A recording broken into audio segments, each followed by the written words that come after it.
स्वागत है, आप देख रहे हैं कहानी कुर्सी की। मैं हूं सौरभ शर्मा और स्टूडियो में हर्षवर्धन त्रिपाठी जी हैं, विजय त्रिवेदी जी हैं, हमारे साथ राजकुमार सिंह जी हैं और प्रोफेसर चंद्रचूड़ सिंह जी हैं। अभी आपने राहुल गांधी का बयान सुना था रायबरेली में। उन्होंने प्रधानमंत्री मोदी को और गृहमंत्री अमित शाह को गद्दार कहा। उन्होंने कहा कि इन्होंने देश तोड़ने का काम किया है और ये माफी मांगेगा, रोएगा आपके सामने आके। ऐसे शब्द बोले उन्होंने प्रधानमंत्री के लिए और गद्दार भी कहा। अब इस पर बीजेपी अध्यक्ष नितिन नवीन का रिएक्शन आया है, सुनते हैं वो क्या कह रहे हैं राहुल गांधी पर। राहुल गांधी जी का आज का बयान बहुत ही दुर्भाग्यपूर्ण है और कहीं ना कहीं उनकी अराजकतावादी मानसिकता को दिखाता है। मैं मानता हूं कि भारतीय राजनीति में जहां सूचिता, सामाजिकता और कहीं ना कहीं एक दूसरे को सम्मान देने की प्रक्रिया है, उसमें उनका यह बयान बहुत ही दुर्भाग्यपूर्ण है। मैं मानता हूं कि लगातार हो रही हार, निराशा कहीं ना कहीं उनके स्वभाव और उनके चरित्र में दिख रहा है और यही हताशा और निराशा आज उनके इस सब तरह के शब्दों के बयान आ रहे हैं। मैं पूछना चाहता हूं राहुल गांधी जी, आपके पूर्वजों ने इस देश की जमीन और जमीर को हमेशा गिरवी रखने का काम किया, कभी हमारे सैनिकों के मनोबल को बढ़ाने का काम नहीं किया। लेकिन हमारे यशस्वी प्रधानमंत्री श्री नरेंद्र मोदी के नेतृत्व में इस देश की जमीन भी सुरक्षित हुई और देश के लोगों का जमीर भी मजबूत हुआ। और कहीं ना कहीं आपके शासनकाल में आपके लोगों ने जब जब इस देश में राज किया, इस देश में करप्शन के रूप में पूरी तरह से अखंड में पूरी सरकार आपकी डूबी रही। आज हम करप्शन पे जीरो टॉलरेंस की नीति पे काम करते हैं। आज हमारे देश के यशस्वी प्रधानमंत्री के नेतृत्व में आतंकवाद जैसे चीज़ों पर पूर्ण रूपेण लगाम लगाने का काम किया और हमारे पड़ोसी भी आज हमको कहीं ना कहीं हमारी इस नीति से नतमस्तक नजर आते हैं। और किस प्रकार से आप शब्दों का प्रयोग करते हैं, जिन शब्दों का आप प्रयोग कर रहे हैं, क्या नक्सलवाद खत्म करना गद्दारी है? क्या इस देश की जमीन को सुरक्षित रखना गद्दारी है? क्या इस देश के तिरंगे का सम्मान पूरे विश्व में बनाना गद्दारी है? अगर ऐसे शब्दों का आप प्रयोग करते हैं तो मुझे समझ में नहीं आता कि आपके पूर्वजों ने, आपके कांग्रेस के पुराने नेताओं ने जिस प्रकार से यहाँ के सैनिकों के सर काट दिए जाते थे, आप मौन बैठते थे। लेकिन आज भारतीय सेना को सम्मान के साथ, स्वाभिमान के साथ काम करने का जो मौका मिला है। भाजपा के अध्यक्ष राहुल गांधी की बात पर रिएक्ट कर रहे हैं और पूछ रहे हैं कि ये सारे काम करना, देश के लिए करना, ये क्या गद्दारी है? लेकिन राहुल गांधी जी ने वो बात फिर दोहरा दी है। वो अब अमेठी में बोल रहे हैं एक कार्यक्रम में और वहां भी वो यही बात कह रहे हैं। एक बार फिर सुन लीजिए।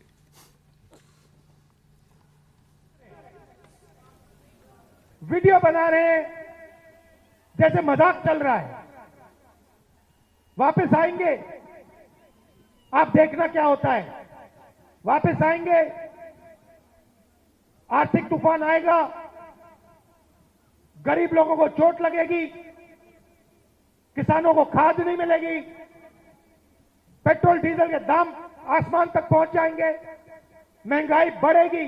उसके बाद नरेंद्र मोदी हाथ जोड़ेंगे, कहेंगे भाइयों और बहनों मुझे फांसी पर चढ़वा दो। रोएंगे, कहेंगे मेरी गलती नहीं है, अगर मेरी गलती है तो मुझे फांसी पे चढ़ा दो, कहेंगे। आप देखना। तो मेरा कहना है कि उनका काम अर्थव्यवस्था की रक्षा करना है, उनका काम देश की रक्षा करने का है, उनका काम अदानी और अंबानी। भैया गर्मी है, डिस्टर्ब मत करो, गर्मी है, डिस्टर्ब मत करो, लोगों का मूड खराब हो जाएगा। वो आपके नारे सुनने नहीं आए हैं।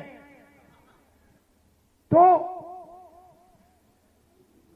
उन्होंने क्या किया है पिछले 12 साल में देश की रक्षा? अब राहुल गांधी ये बयान अमेठी में दे रहे हैं। अब उन्होंने अभी जहां से आपने सुना, उन्होंने कहा कि क्या कर रहे हैं मोदी, वीडियो बना रहे हैं। वो जिस वीडियो का जिक्र कर रहे थे वो वीडियो आपकी स्क्रीन पे मैंने डाल दिया था। स्क्रीन आप जो देख रहे थे, अब वो वीडियो दे दीजिए। वो एक्चुअली प्रधानमंत्री गए हुए हैं इटली की प्रधानमंत्री हैं जॉर्जिया मेलोनी। तो मेलोनी और मोदी को मिला के बनता है मेलोडी। तो हमारे देश में मेलोडी टॉफी बनती है, बड़ी पसंद आती है लोगों को। मेलोडी खाओ खुद जान जाओ। तो वहाँ वो एक गिफ्ट दिया था उन्होंने मेलोडी टॉफी का जॉर्जिया मेलोनी को। और उसका एक छोटा सा वीडियो बनाया, वो जॉर्जिया मेलोनी ने उसको ट्वीट कर दिया। ये वीडियो मतलब वहाँ जाके बना होगा, जॉर्जिया मेलोनी ने, हो सकता है उनका कैमरामैन होगा, वो ट्वीट कर दिया उन्होंने। दोनों अच्छे दोस्त हैं, फ्रेंड कहते हैं, वो भी इनको फ्रेंड कहती हैं। तो उन्होंने कहा my friend Modi give me this gift. Video है, हाँ सुना दीजिए audio. Prime Minister Modi brought us a gift A very, very good toffee. Melody.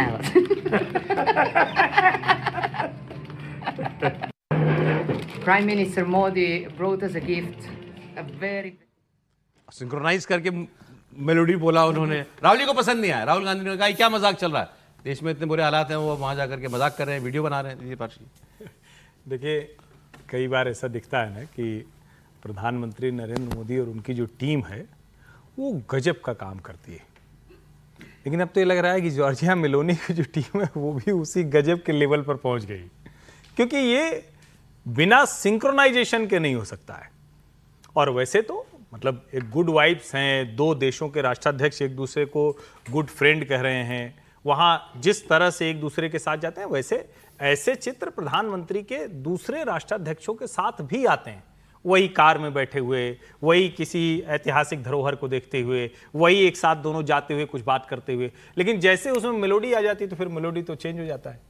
अब पूरा ये मतलब इस वक्त इंटरनेट क्या कहते हैं, ब्लास्ट कर गया, वायरल हो गया।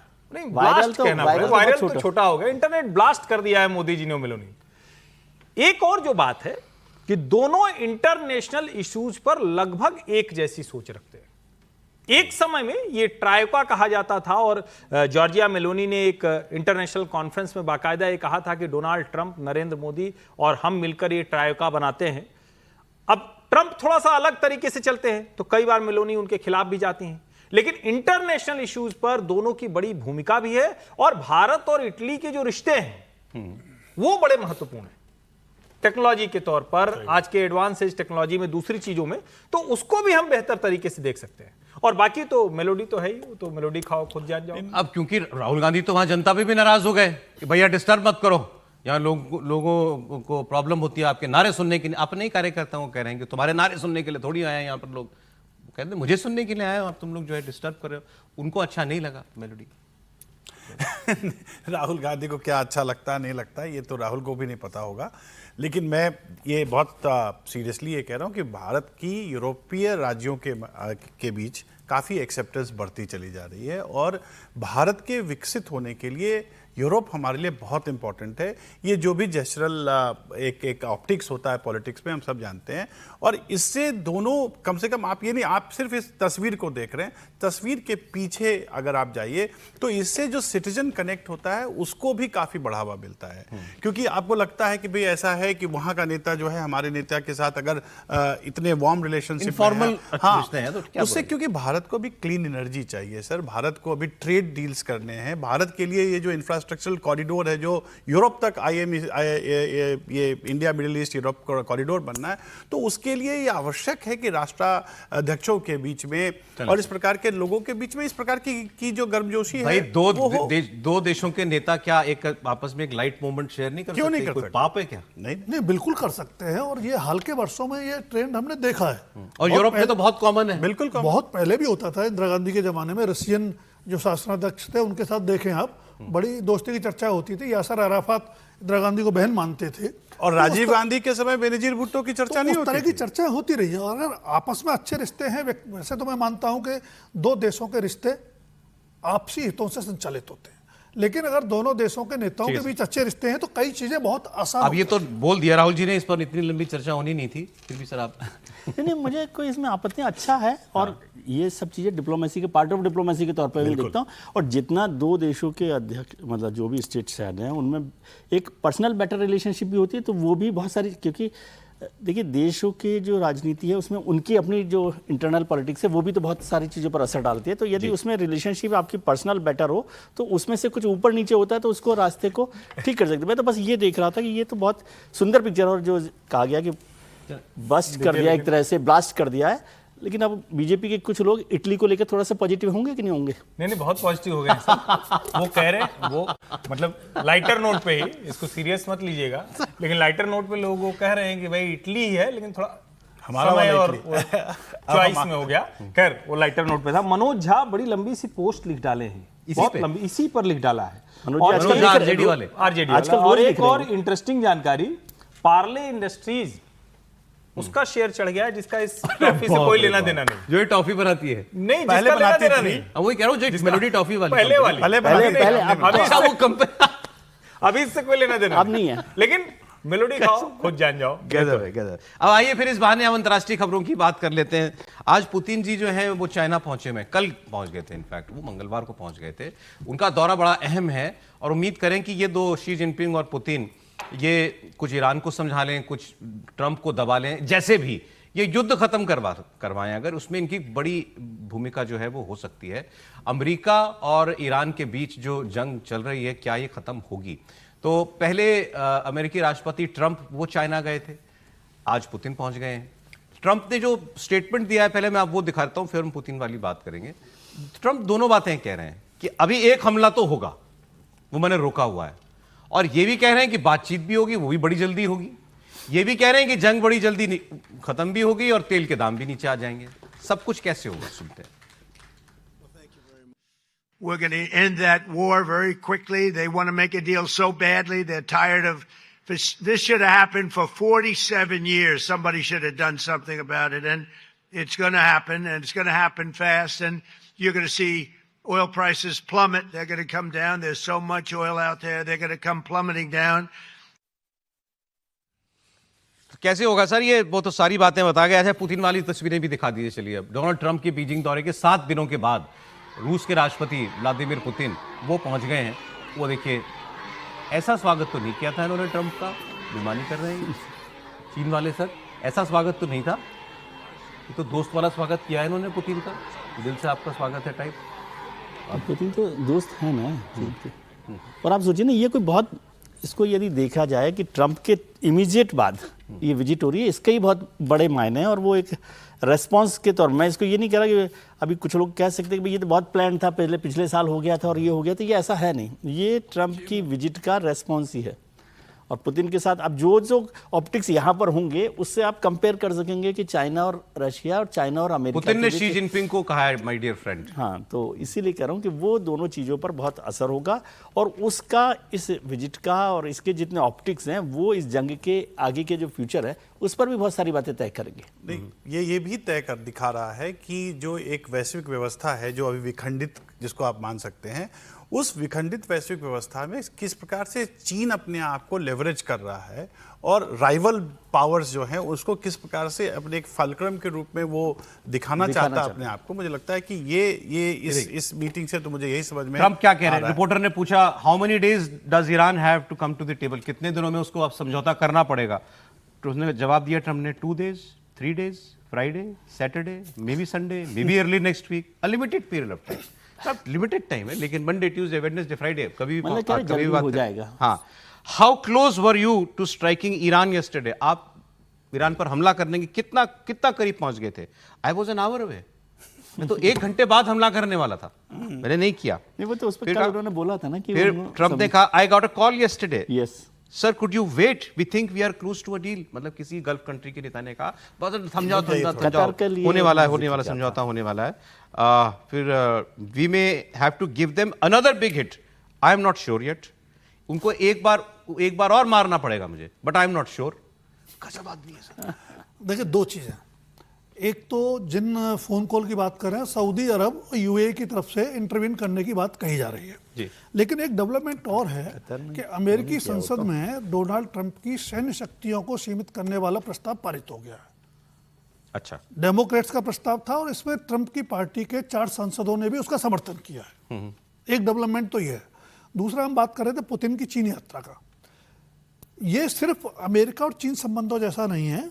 चीन और रशिया के संबंध पिछले कुछ सालों से लगातार बहुत नज़दीक हो रहे हैं।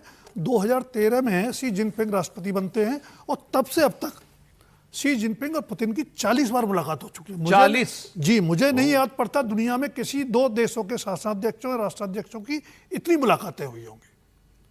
तो उसका दूरगामी असर होगा। और जो ईरान, उन्होंने जो कहा भी है, जो खबरें अभी तक आई हैं, वो ईरान युद्ध को एक तरफा सैन्य कार्रवाई मान रहे हैं, जो वैश्विक स्थिरता को, ऊर्जा सप्लाई को, सबको बाधित कर रही है और युद्ध को जल्द से जल्द खत्म कराने की जरूरत पर जोर दे रहे हैं। राजकुमार जी की बात पर बस एक बात और जोड़ दूं मैं कि ये एक समय में बहुत बड़ा एक परियोजना चलाई गई थी कि जिसको कहते थे न्यू दिल्ली बीजिंग मॉस्को परियोजना।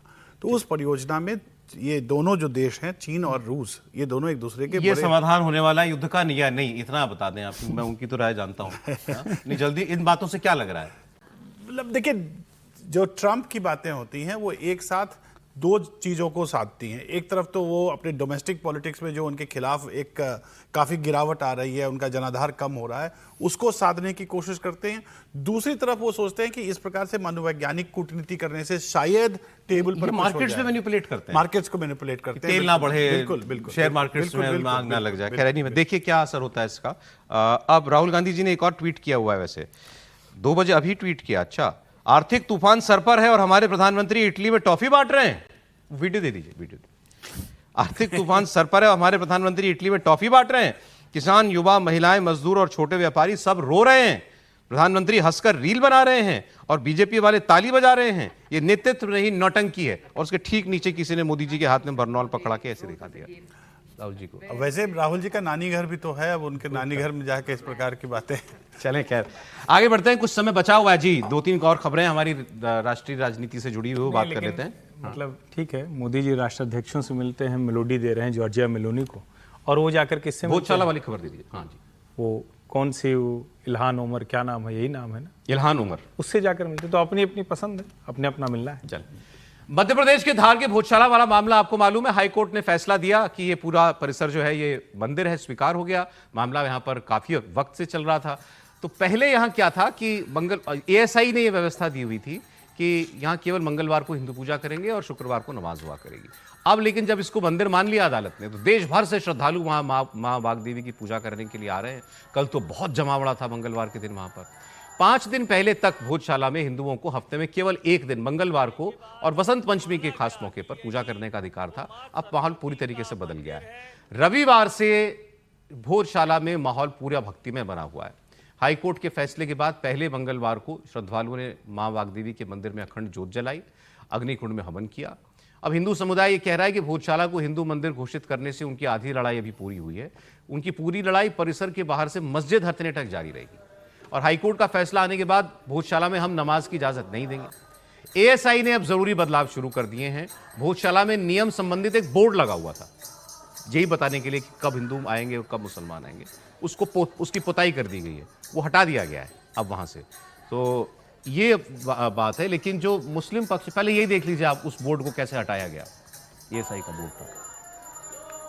माँ सरस्वती वाग्देवी का मंदिर है और शनिवार को ASI ने भी एक आदेश जारी किया, जिसके चलते अब यहाँ पर 365 दिन जो हिंदू समाज है उसे पूजा पाठ का अधिकार मिला है। तस्वीरें चौंकाने वाली कुछ इसलिए है, इस आदेश के बाद ये भोजशाला परिसर के बाहर जो अभी आप पेंटेड ये 2 जो बोर्ड्स देख रहे हैं, इन बोर्ड्स पर अभी तक 2003 के बाद 2003 मार्च में जो आर्कियोलॉजिकल सर्वे ऑफ इंडिया का आदेश था, उसके बाद हिंदुओं को हर मंगलवार सूर्योदय से सूर्यास्त तक पूजा करने की अनुमति दी गई थी और हर शुक्रवार को जो मुस्लिम समाज है उसे 1 बजे से 3 बजे तक की अनुमति दी गई थी। इस तरीके का आदेश यहाँ पर लिखा हुआ था और अब जब ASI का शनिवार को ये आदेश आया है, उसके बाद इसे पेंट कर दिया गया है। यानी हिंदू समाज इस बात से भी खुश है कि जिस चीज से उन्हें लगातार देखकर लगता था कि यहाँ पर गैर हिंदू समाज भी पूजन करने का, यहाँ पर अपनी नमाज पढ़ने का अधिकारी बन रहा है, उसको अब यहाँ पर मिटा दिया गया है। तो ASI ने भी एक तरीके से हाईकोर्ट के आदेश का पालन कर दिया। उसको जो आदेश थे वो, क्योंकि वो उस आदेश को भी स्ट्राइक डाउन किया है हाई कोर्ट ने। ये 2003 का ASI का ऑर्डर था, उस ऑर्डर को भी स्ट्राइक डाउन किया है मंदिर मानते हुए इसको। लेकिन मुस्लिम पक्ष कह रहा है कि हम सुप्रीम कोर्ट जाएंगे, जिसमें कोई किसी को कोई हर्ज नहीं हो सकता, उनको जाना ही चाहिए, उनका अधिकार है जाने का। लेकिन उनके वकील ये कह रहे हैं कि बोर्ड पेंट करने से कुछ नहीं होगा, हर 5 साल में सरकार बदल जाती है। मुस्लिम पक्ष कह रहा है कि जुम्मे के दिन वो यहां नमाज पढ़ने आएंगे। पूरा प्लांटेड है और 2003 के बाद से ये लोग उसको मंदिर का रूप देने में लग गए थे। जो सर्वे का आधार बना रहे, तो सर्वे में ऐसा कुछ भी नहीं है कि जिसको ये मंदिर बोल सके। पेंट करने से चीजें नहीं बदलती है, पेंट करने से और सरकार को कोई चीज अधिकार देने से सरकार उसका तय रुख नहीं कर सकती है, क्योंकि सरकार आम जनता चुनती है और हर 5 साल में सरकारें चेंज होती है। क्या हर 5 साल में इसको मंदिर और मस्जिद कहेंगे आप? 5 साल आज जिसका शासन है वो मंदिर कह देगा, 5 साल बाद अगर शासन चेंज हुआ तो क्या वो मस्जिद कह देगा? जो कोर्ट संविधान से चल रही है वो सरकारों से कैसे चलेगी? यही हमारे सवाल है और इसी को लेकर हम सुप्रीम कोर्ट के न्यायालय में जाएंगे। इस बार जुमे में नमाज होगी? बिल्कुल होगी और पूरे अपने शानो शौकत और अपने तरीके से होगी और संविधान के दायरे में होगी। अब ये भाई साहब जो हैं बड़ी खतरनाक बात कह गए हैं। संविधान के दायरे में वहां नमाज नहीं हो सकती क्योंकि कोर्ट का ऑर्डर है। और ये भी कहा, कुछ लोगों में सुन रहा हूं कि नहीं कोर्ट ने ये कहा है कि नमाज नहीं पढ़ सकते। जब कोर्ट ने ये कह दिया कि ये मंदिर है और कोर्ट ने ये कह दिया कि यहाँ अब सारे दिन जो है पूजा हो सकती है, तो फिर डाउट क्या रह गया? और वो कह रहे थे सरकार हर 5 साल में बदलती है, तो क्या हर 5 साल में इसको मंदिर है या मस्जिद है ये हम विवाद करेंगे या इसका बदल देंगे टाइटल? तो ये तो सरकार का इसमें कोई लेना देना ही नहीं है। ये तो मैटर सीधे हाईकोर्ट का है। लेकिन प्रॉब्लम तब होगी अगर सच में इनके जैसे लोग कुछ मुसलमानों को इकट्ठा करके शुक्रवार के दिन वहाँ नमाज पढ़ने की जिद करने लगे। नहीं, मुझे लगता है कि मध्य प्रदेश के मुख्यमंत्री डॉक्टर मोहन यादव इसको गंभीरता से सुन रहे होंगे। और एक तो ये कि ये जो भाई साहब कह रहे हैं संविधान के दायरे में कितनी ठीक बात कह रहे हैं, इसकी एक तफ्तीश कर लेनी चाहिए, बातचीत कर लेनी चाहिए, संवाद अच्छा रहेगा पहले से। दूसरा, जो लोग भी ये सोच रहे हैं उनके लिए कानून व्यवस्था, भारतीय न्याय संहिता का पूरी तरह से पालन हो, इसका प्रबंध मध्य प्रदेश की सरकार को करना चाहिए। कहीं कोई डाउट अब रह गया है कि एक चीज में जोड़ दूं, जो अभी उन्होंने कहा कि सरकार बदल जाएगी 5 साल में, ठीक है सरकारें तो बदलती है, लेकिन ये फैसला तो सरकार का नहीं है। इसको थोड़ा सा क्लियर कर देना, मतलब ये तो हाईकोर्ट का फैसला है। हाईकोर्ट के फैसले के बाद कोई ग्रे एरिया रह गया है क्या अभी फिलहाल? आप सुप्रीम कोर्ट को और व्यवस्था दे दें, वो अलग बात है। जो व्यवस्था होगी तब देखी जाएगी। लेकिन जब ये आप कह रहे हैं ना कि सरकार 5 साल में बदलती जाती है, तो ये सरकार का फैसला नहीं, ये मैं थोड़ी सी क्लैरिटी रखना चाहता हूँ। ये हाईकोर्ट के फैसले पर सरकार ने किया है। बिल्कुल।